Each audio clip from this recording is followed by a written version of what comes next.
My name is Christian Ander. I have been running BTCX for 5.5 years. I recently stepped down as CEO 2 weeks ago to pursue some other interesting areas in the space. It's too early to say anything about that, but the whole space is very interesting right now. Blockchain Scandinavia is actually a third project I'm working with. So at the moment I'm engaged in 3 different projects. One is to establish a Nordic blockchain, adding the Nordic cryptocurrencies, so we can push our regular fiat currency out in the crypto world. Basically it will enable a lot of interesting financial aspects for us. Yeah, but I still work with it, but in another way. I'm not the CEO. Now I'm from the board. So now the focus is more, okay, how can we grow this from a bigger scale? So I'm stepping out from the day-to-day operation and to raise capital for the company. So it's just, well, in a way, it's a shift of focus. Yeah, so the recent developments is going abroad. I mean, today we operate in Europe, but we don't have customer support. We don't have close banking relationships. So that taking from just having a Swedish perspective to a European perspective, and that's quite a lot of work, both regulatory and financially and customer service. But that's one of the exciting going from just a small country to a continent. The other aspect is the space is growing really fast right now. Like Bitcoin, Ethereum and all the other cryptocurrencies, much similar, like a huge bubble. But that is also affecting us very positive. So we're getting a lot of new questions, new customers, new partners, and dealing with that is also interesting. And more, I spoke with the biggest e-sport company in Sweden about cryptocurrencies and blockchain, and they were very excited about it, and actually finding new corporations with established big industry players in other areas. I think that could be the next huge step for both the Bitcoin community and our company. Oh, not really. We could say that we are looking into smart contracts, how to meet the demands of the future, so to say. And that's on Ethereum? Yes. It could also be on one of the siblings. But mostly, I mean, Ethereum is the big one right now. I mean, we also spoke with RSK. It's a big smart contract endeavor on the Bitcoin blockchain, but I think that could take a while. When I say a while, that's like 6 months. It could go fast, but you don't know. It could also fail. Yeah, well, before it was the banking relationships. They are quite well today. Today is, I would say, it's the growth pain. We are growing so fast, so we need to keep up. And the number of competitors in the space is also growing really fast. Not so much in Sweden, but in the European market. So I would say the biggest obstacle now is purely business. Like, how do we adapt to this growing market, and how do we keep being in the front from where we are at? Then again, we want to apply for a payment license to become a payment processor. This we've been working with for almost 2 years now.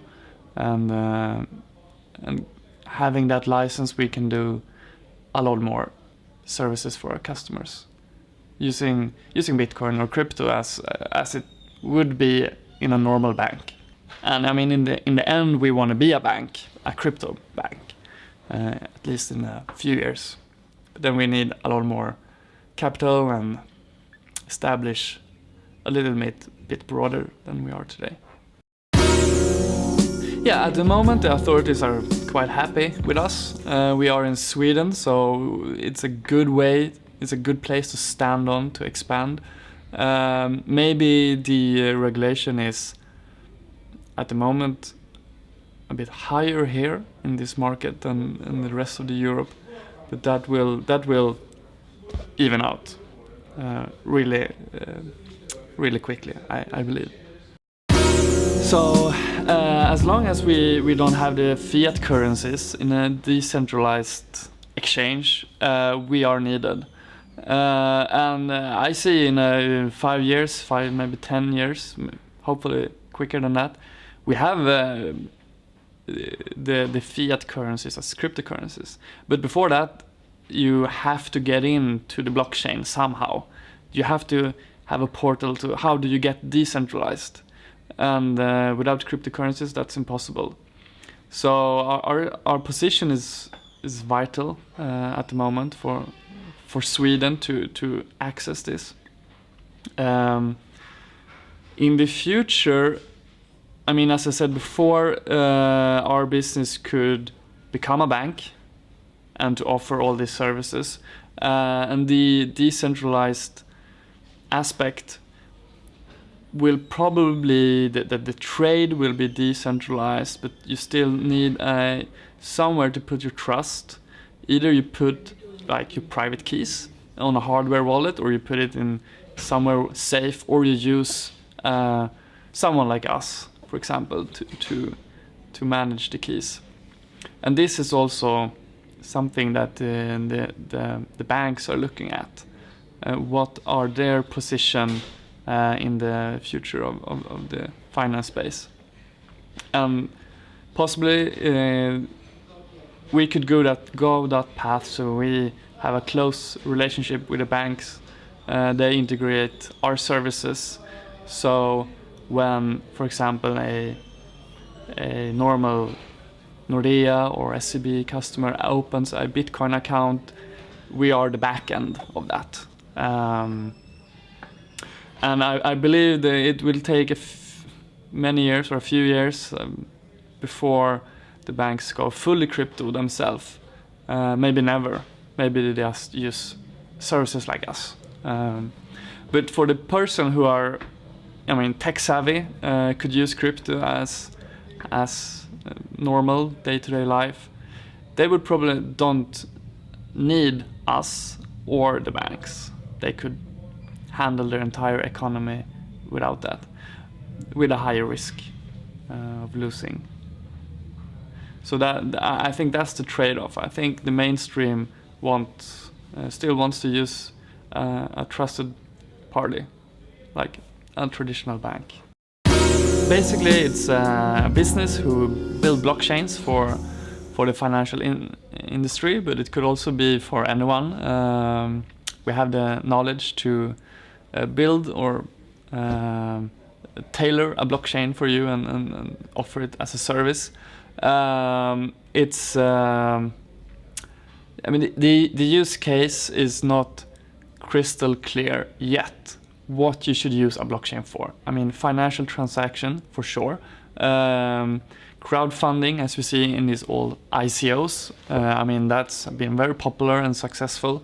I believe that maybe in the coming year, people and businesses will be more aware of, okay, what's the use case for a blockchain? So right now, the offer we're giving is just for, I mean, the persons or the companies we're talking with are mostly the banks today.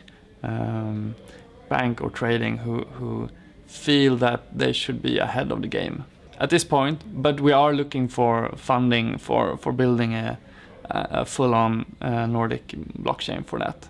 But right now it's testing and seeing what could be a good application for this. Since a blockchain is as generic as internet, so it's very hard to answer that question. You can use it for anything if you need a decentralized and safe way to handle transactions.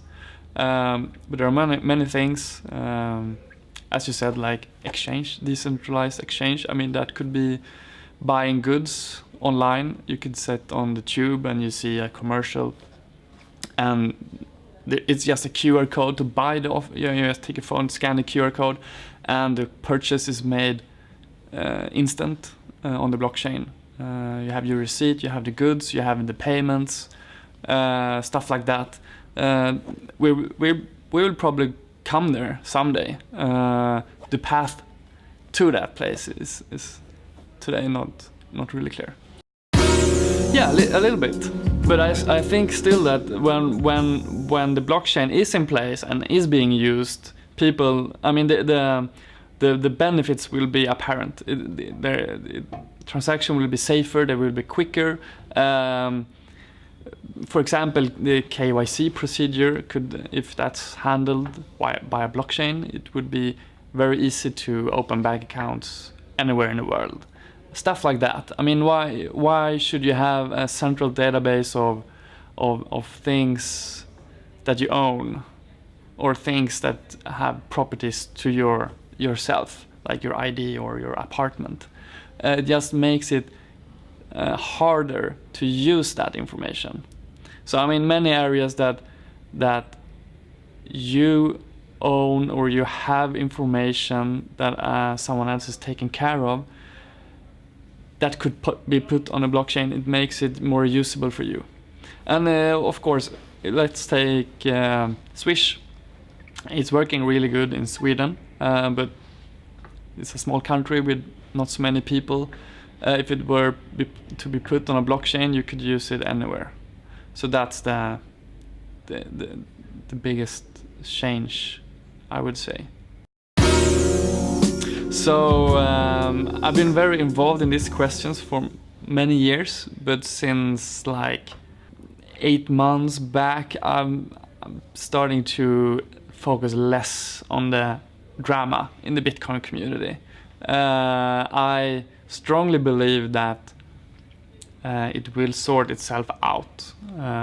All this SegWit or not, and all these miners, and I of course I see a lot of information coming up about it, and people having opinions about it, and it will become a big problem if it's not solved. I mean, it is already a problem, especially for us and other exchanges and payment processors using Bitcoin, because the transaction fee is ridiculously high sometimes. But in another way, it's also a property of Bitcoin. It's very secure, and it's limited in a way, maybe, well, of course, a bit too much, but it's limited to make it more secure. And if you want to use another cryptocurrency as a means of payment, that is possible. And I still believe that Bitcoin is the gold of crypto, the digital gold, and I believe that that position is something it should continue to have, and that doesn't mean it should be a transaction network, even though that would be cool, and I think it will become like that. So I strongly believe that it will sort itself out, and there will come, I mean, Litecoin have integrated SegWit, and then we have Ethereum, which I see like the oil of cryptocurrency, and if they still continue to produce, I mean, endless amount of Ethereum, it will become like the perfect oil, and that's completely necessary cryptocurrency to have as well. So I'm more excited of, okay, what of all these systems will still be here in 10 years, and my bet goes on Bitcoin, Ethereum, and then we'll see about the others. And from that perspective, I urge everyone to go into the space in some way, because there's so much happening now. Even though tonight we had a huge price dip. And I believe that that's just another opportunity to get in at a lower price, and then continue the growth. Especially, I was in New York this spring on the Consensus conference, and I was surprised to find the CEO of Fidelity, which is the biggest, one of the biggest, or if not the biggest, mutual fund company in the world. And she was speaking very warmly about Bitcoin and how they have integrated into their portfolio and what challenges they saw. And she was kind of reaching out to the community and, hey, these 3 aspects you need to think about. And there was no technical issues. There was only the user experience issues, like dealing with private keys was the most top one concern. And for me, that's just, okay, if these big dragons are using Bitcoin, then there's just a matter of time before the mainstream will be using it, which makes me really excited as well. From a Swedish perspective, it's quite clear why Bitcoin is growing right now, and it's I mean, it's really fun to see what kind of customers or people who use cryptocurrencies from running BTCX for 5.5 years. I mean, seeing different niches of person. Like a year ago, we got a lot of kids, 12, 13, 14, up to 18, and we're like, okay, what's going on? Okay, so they were gamers. They want to buy and sell their virtual arms and skins and anything digital in the gaming world with Bitcoin. So then we say, okay, so now the kids are finding Bitcoin. That's great, because the kids are the future. And if for many, this is, if you accept for paper bills, this is the first digital currency they get in contact with. So if they get used to Bitcoin or whatever currency it is, and the power of that, they will think banking is kind of weird, and it's like, why should we use a bank? And that will definitely make the transition faster. Of course, that will take many years. They need to grow up and get a job and stuff like that first. And then, 6 months ago, we encountered that more and more investors are getting in. So from the consumers who bought maybe for a couple of €100 each time, we now see tens of thousands of euros per customer per order coming in now. So these are investors who see that where they want to place the money is not on the stock, it's not on the bank savings, of course. So they're finding this space, and that's also driving up the value of all cryptocurrencies. And as I mentioned before as well, when big dragons like Fidelity enter space, stuff starts to happen. And this is only from the Swedish European perspective, and I know a lot of things are going on in Asia as well, which is also driving up the prices. I am not so informed what's going on there, but I know that Japan is making it as a means of payment, and that gives a lot of credibility. And China is always an interesting place. And I think the most recent development is the crowdfunding, which is quite interesting. For me, it's like the .com bubble squared. You're talking about, of course, the initial coin offerings. I am. And it's a very interesting comparison. I mean, Google is one of the biggest tech companies today. Apple is bigger, I think, but Google had a seed round of $1 million. And if you look at funded by me and see other companies, they get, well, if they get $1 million, they're really, really happy. 100,000 for some smaller startups is quite usual, common, and it takes them around 30 days to 60 days. And when the companies are using an ICO, initial coin offering, they can get as much as anything from $10 million to $200 million in a matter of hours. And that's just crazy.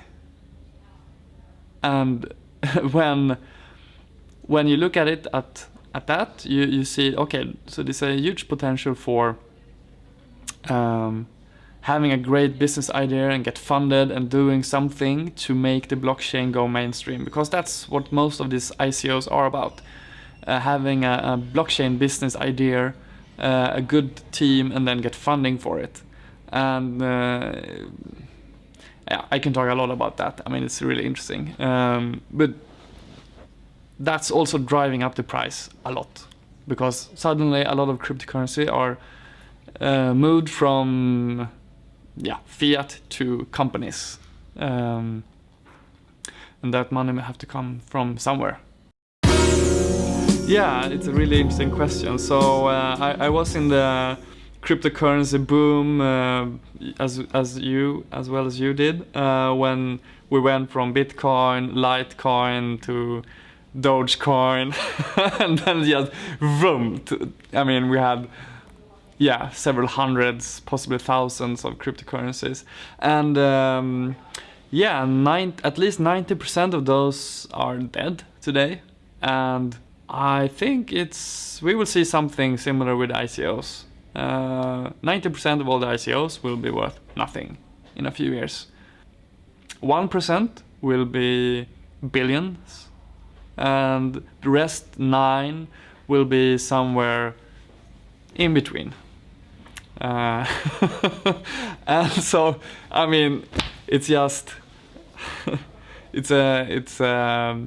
for me it's just, okay, bet on the horse you believe in, and also invest in stuff that you want to see in the world. If you want to see a more decentralized KYC or gaming platform or whatever, put your money into that, support that, and if you're lucky you get rich, and if you're unlucky, the money will just go to nothing or to who knows.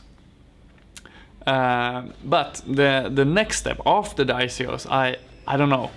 It's an interesting thought, but I think the process, the amount of money going into these companies it's remarkable. So it's too huge for any traditional company to ignore.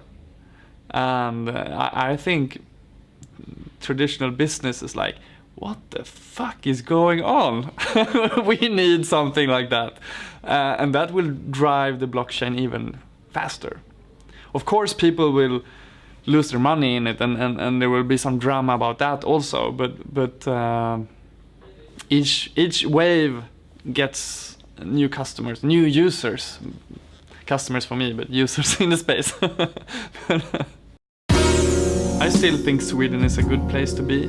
The reason why I say that is all major banks in Sweden are looking into blockchain, and if you're a blockchain company and you're willing to do something with the banks, it's easy to get a good connection with them. We also have a lot of VC funding. Of course, you can do an ICO now, which is probably even better, maybe. But the regulators are also listening. I just went from Almedalen, which is a big political event in Visby, Sweden, and I talked with the financial the ministers are there, so you can just go to them and say, hi, and what do you think about this? And they actually have answers to some of the questions. They know about cryptocurrencies, they know about the blockchain, and they know about maybe not the ICO thing, it's a bit too new, but they know about the sharing economy, and so it's quite easy to access the person who's actually making the decisions, and I think that's a really good place to be in if you want to do something new. I would prefer not to have that. But if it happens, it's like, okay, then I'll just have to have 5 wallets or 5. The wallet needs to support these 5 blockchains, and we just find a technical solution for that, and find names for all these 5 Bitcoin blockchains. Yeah, I don't prefer it, but You're prepared. yeah. I think the community is prepared for it. Yeah, it was surprisingly good. So Almedalen is quite popular the 4 first days, and after Thursday, the crowd basically are tired of all these mingle parties and talking and chattering and listening to each other. So Thursday, Friday, the VSP is kind of dying out. And we had this event on Friday, midday on Friday. And first of it, the place was full. We filled the tent, and people were actually standing outside to be part of it. So that was good. So we had a good crowd, and then we had a perfect panel. I mean, Mattias Sundin, Frans Sporén, and Gustav, a well-known speaker and futurist in Sweden. And so yeah, we talked about Bitcoin and other blockchains, how it's helping and making dysfunctional financial countries or regions to get ahead of the game, and for families who have a vastly improved level of life using this Ethereum. They were using Ethereum, and the response was quite good from the audience. I don't think many people are not so educated in what the benefits are. Most of the people think it's something you get into early and then get rich. And when they understand, okay, so you can actually use it as an alternative system to the traditional country system. So it's a backup. I don't remember the questions because there were a lot of questions in the end, but what I can say is the people are getting ready. I mean, they're seeing that, okay, Bitcoin is still around. I thought it died a few years back. I mean, and many people has said it had and will die many times over. Okay, yeah, so the biggest scam that have unfortunately hurt millions of people, is OneCoin. And they're still scamming people, and people still thinks it's a cryptocurrency, and it's not. So it's I have personally met people who lost thousands of euro, tens of thousands, or even more in this, and it's a shame. But so all I can say is for anyone entering something they don't understand, like the crypto space, it's hard to understand. Just take some counseling and never bet money you don't own. Never. And start out small and see how it grows. That's just my piece of advice on that. Of course, this is nothing you should say, but we hadn't have any security breaches in many years. But we're so well prepared for that. So every time we do anything technically, we like, okay, what's the angle? How can they compromise us? And so and then also when the space is growing, there are more targets out there. And yeah, and we don't hold. Maybe this sounds funny, but we don't hold our customers' money. But we hold them anyway. But we don't hold them by ourselves. So even if we had a security breach, there would be nothing to find. So that's one of the biggest security aspects we have. And I think that's saved us many times without even being aware of it. I mean, the profits are public information. Yeah. I mean, you've been sending out a lot of newsletters lately, asking people to sell. Yeah. So I was curious. Have you got a lot of buyers backing up, or? So we try to keep the order book 50-50, equal amount of buyers and sellers. But in Sweden is one of the countries where people are just loving cryptocurrencies. So we, on average, have a 90% of buy pressure, which makes it a bit difficult when we see the order book, when the volume is increasing. I mean, this last months it's gone up with 500%, which is way more than we can handle.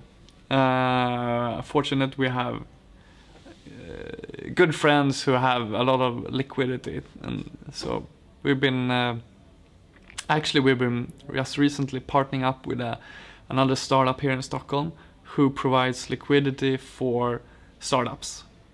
We will go public with that any day now. So it's an option for a bank loan.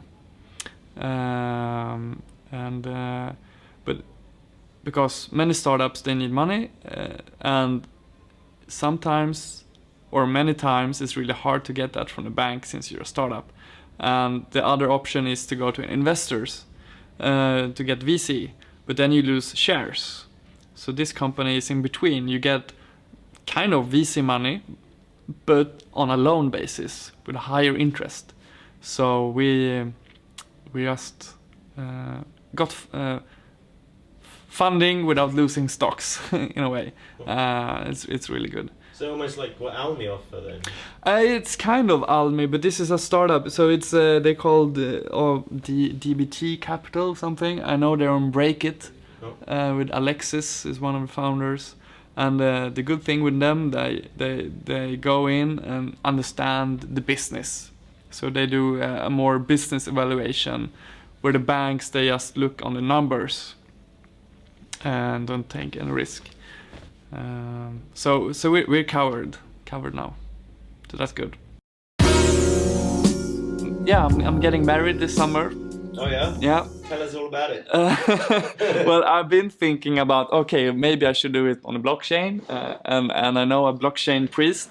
Oh really? Yeah, Susanne Tarkovsky. She could wed you on the blockchain, but my fiance, she was like, no, let's do it the normal way.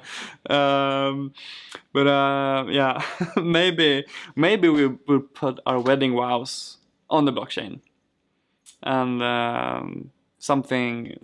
do something blockchain-ish with it. That would be fun. Haven't decided on what yet, but in August, and that will be very nice.